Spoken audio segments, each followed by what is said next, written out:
Assalamualaikum warahmatullahi wabarakatuh. Jumpa lagi para pendengar Pelita Ilahi yang dianugerahi kasih sayang ilahi. Di dalam jawaban solusi sehari-hari, yaitu apa keyakinan Ahmadiyah tentang sosok Al-Qidr yang disebutkan di dalam Al-Quran.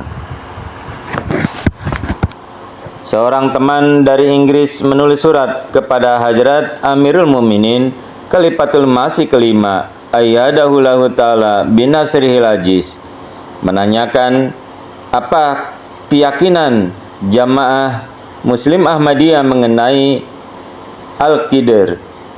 Beliau juga menyebut bahwa Hadrat Khalifatul Masih kedua radhiyallahu anhu dan juga Hadrat Khalifatul Masih keempat rahmatullah alaihi menganggap peristiwa Nabi Musa dan Al-Qidr sebagai diriwayatkan di dalam Al-Quran, sebagaimana penglihatan rohani menafsirkan bahwa Al-Qidr sebagai merujuk pada pribadi Nabi Muhammad sallallahu alaihi wasallam yang diberkati. Sedangkan Masih Maud wa Imam Mahdi Al-Masih yang dijanjikan alaihissalam telah menggambarkan Hadrat Al-Qidr sebagai hamba yang soleh yang kepadanya wahyu diturunkan. Apa alasan perbedaan ini?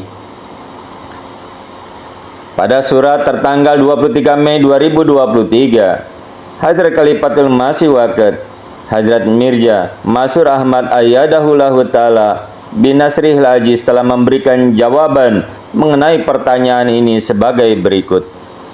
Pertama-tama, Al-Quran adalah kitab suci pembawa hukum terakhir dari Allah yang Maha Kuasa, dan pengetahuan serta wawasan mendalam berlanjut hingga hari kiamat. Sesuai dengan perintah Al-Quran berikut, Allah Ta'ala menganugerahkan pemahaman yang mendalam tentang ilmu-ilmu Al-Quran kepada para nabi-nabinya, para wali-walinya, dan orang-orang pilihannya sesuai dengan kebutuhan setiap zaman. Yaitu yang artinya tidak ada sesuatu pun melainkan kami memiliki persediaannya yang tak terbatas, dan kami menurunkan dalam jumlah yang teratur. Quran Surah Al-Hijr Surah 15 ayat yang ke-22. Oleh karena itu, Hadrat Masih Maud wa Imam Mahdi alaihissalam telah mengomentari dalam tafsir ayat ini menyatakan, dari ayat ini terbukti dengan jelas bahwa segala sesuatu yang ada di dunia ini berasal dari langit. Hal ini berlaku dalam arti bahwa penyebab utama segala sesuatu ini berasal dari pencipta sejati yang sama, dan juga dalam arti bahwa melalui wahyu dan juga ilham Allah Ta'ala, petunjuk Allah Ta'ala, dan pemberian akal budi serta pemahaman Allah Ta'ala, setiap seni dan industri tercipta. Namun hal itu tidak terwujud melebihi kebutuhan zaman, dan kepada setiap orang yang diutus oleh Allah Ta'ala, keluasaan pengetahuan juga diberikan sesuai dengan kebutuhan zamannya. Demikian pula seluk-beluk wawasan mendalam dan kebenaran tertinggi Al-Quran juga telah diungkapkan sesuai dengan kebutuhan zaman. Terdapat di dalam buku Ijala Auham bagian yang kedua Rohani Khazain volume 3 halaman 450-451. Yang kedua adalah Nabi Muhammad SAW yang kepada beliau hati yang suci telah diturunkan hukum ini, telah menyebutkan luasnya pengetahuan dan wawasan Al-Quran serta maknanya yang tak terbatas dengan mengatakan, yang artinya Al-Quran diturunkan dalam 7 bentuk. Untuk setiap ayat terdapat dimensi luar dan dimensi dalam, terdapat di dalam hadis Miskat. Oleh karena itu, berdasarkan kebenaran-kebenaran yang telah dinyatakan oleh Al-Quran dan Nabi Muhammad sallallahu alaihi wasallam, Hadrat Masih Maud wa Imam Mahdi Al-Masih yang dijanjikan ketika merujuk pada peristiwa Nabi Musa alaihissalam dan seorang hamba Allah Ta'ala yang soleh, sebagaimana telah disebutkan di dalam Al-Quran, menjelaskan makna lahiriah ayat ini. Hal ini karena kebutuhan pada saat itu adalah untuk menjelaskan makna lahiriah ayat-ayat tersebut, untuk mengoreksi kesalahpahaman orang bahwa Allah Ta'ala tidak menurunkan wahyu kepada siapapun selain para nabi, dan untuk membantah kesalahan ini dengan argumen. Dengan demikian, Hajat Masih Maud wa Imam Mahdi Al-Masih yang dijanjikan dengan bernalar dari makna lahiriah ayat-ayat ini telah menjelaskan kepada masyarakat umum dan khususnya kepada para ulama umat bahwa Allah Ta'ala juga dapat menurunkan wahyu dan ilham kepada orang yang bukan nabi.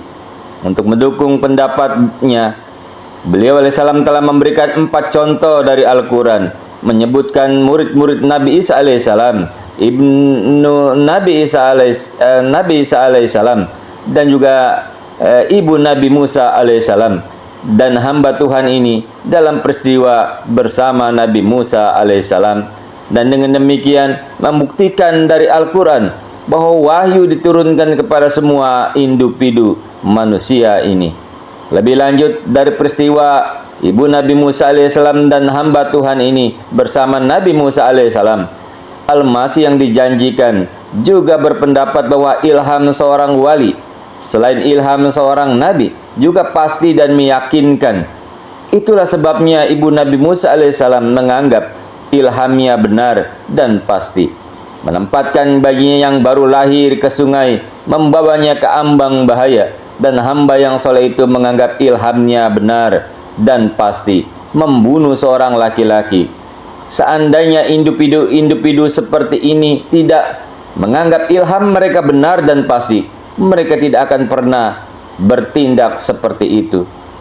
Kemudian poin penalaran ketiga, Hajat Masih Maud wa Imam Mahdi alaihissalam berasal dari peristiwa Nabi Musa dan hamba yang soleh ini adalah bahwa jika perkataan dan perbuatan para wali Allah Ta'ala tersebut yang telah mencapai tingkatan kewalian yang tinggi dan status mereka sebagai penerima ilham ilahi telah terbukti secara pasti melalui argumen lain dan tanda-tanda surgawi, berada di luar pemahaman kita, kita seharusnya tidak mengajukan keberatan terhadap mereka, karena kita dapat mencapai hakikat mereka yang sebenarnya.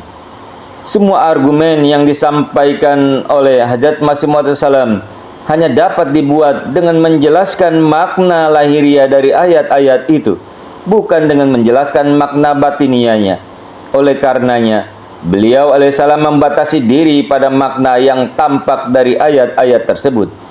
Kemudian pada masa kekhalifahan Ahmadiyah yang diberkati, ketika tiba waktunya untuk menjelaskan makna batin dari ayat Al-Quran ini, para manifestasi Khilafat Haqqo Islamiyah Ahmadiyah yang didirikan melalui Al-Masih yang dijanjikan sesuai dengan kenabian Nabi Muhammad Sallallahu Alaihi Wasallam, memberikan pada masa mereka masing-masing tafsir yang sangat mendalam tentang ayat-ayat ini dengan menjelaskan makna batinnya melalui pengetahuan yang dianugerahkan secara ilahi.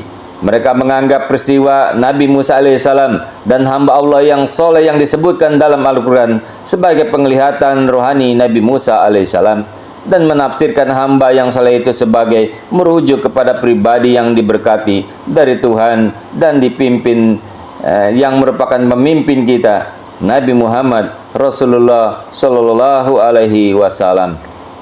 Para pendengar berita ilahi yang dianugerahi kasih sayang ilahi, oleh karena itu, baik makna maupun tafsir tersebut pada hakikatnya sepenuhnya benar dan sesuai dengan kebutuhan zaman, dan tidak ada kontradiksi sama sekali di antara kedua tafsir Hajat Masih Maud dan Khalifah yang keempat.